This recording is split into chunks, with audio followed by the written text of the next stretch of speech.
नमस्कार दोस्तों, चलिए जानते हैं बिहार की हर छोटी बड़ी खबरें फटाफट 5 मिनट में। उससे पहले आप इस वीडियो को कहां से देख रहे हैं कमेंट्स में जरूर बताएं और वीडियो को लाइक, शेयर और चैनल को सब्सक्राइब जरूर करें। दरभंगा में बीजेपी विधायक रामचंद्र प्रसाद को जनता ने खदेड़कर भगा दिया और चोर चोर के नारे लगाए। बिहार में बदलाव तय है। जनता बीजेपी जेडीयू की नाकारा सरकार को सत्ता से उखाड़ फेंकने को तैयार है।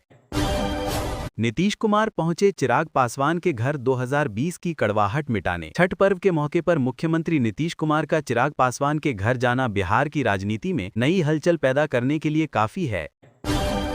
बिहार, दिल्ली समेत देश भर के अलग अलग हिस्सों में छठ माई की पूजा जारी। नेताओं ने भी सूर्य को दिया संध्या अर्घ्य।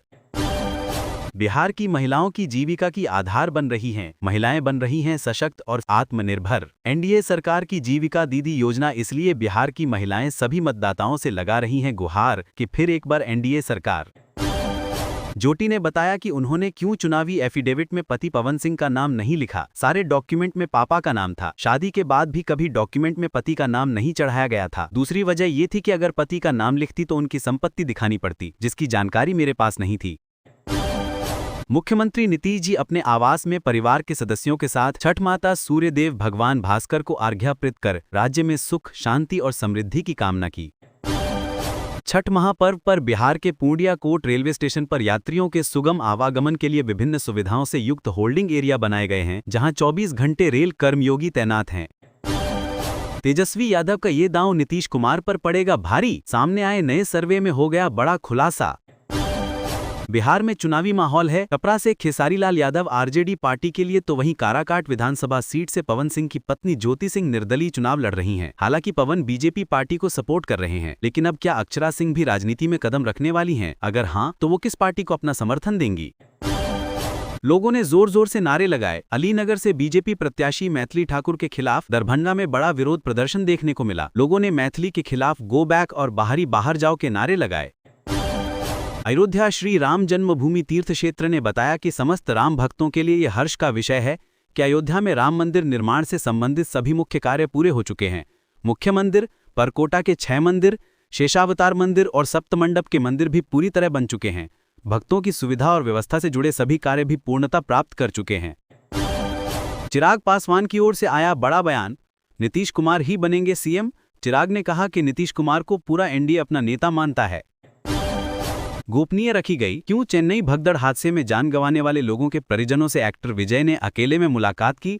इस दौरान उन्होंने पीड़ित परिवारों से माफी भी मांगी। बताया जा रहा है कि बच्चों की तस्वीरें देखते ही विजय खुद को संभाल नहीं पाए और फूट फूट कर रो पड़े। पीड़ित परिवारों से विजय की मुलाकात पूरी तरह गोपनीय रखी गई थी। बिहार की जनता कह रही है, हमने नरेंद्र मोदी के झांसे में आकर वोट दिया और आज हालत यह है कि परिवार को भरपेट खाना नसीब नहीं है। आज इनकी सरकार में बिना घूस दिए कोई काम नहीं होता। भटा भ्रष्टाचार है।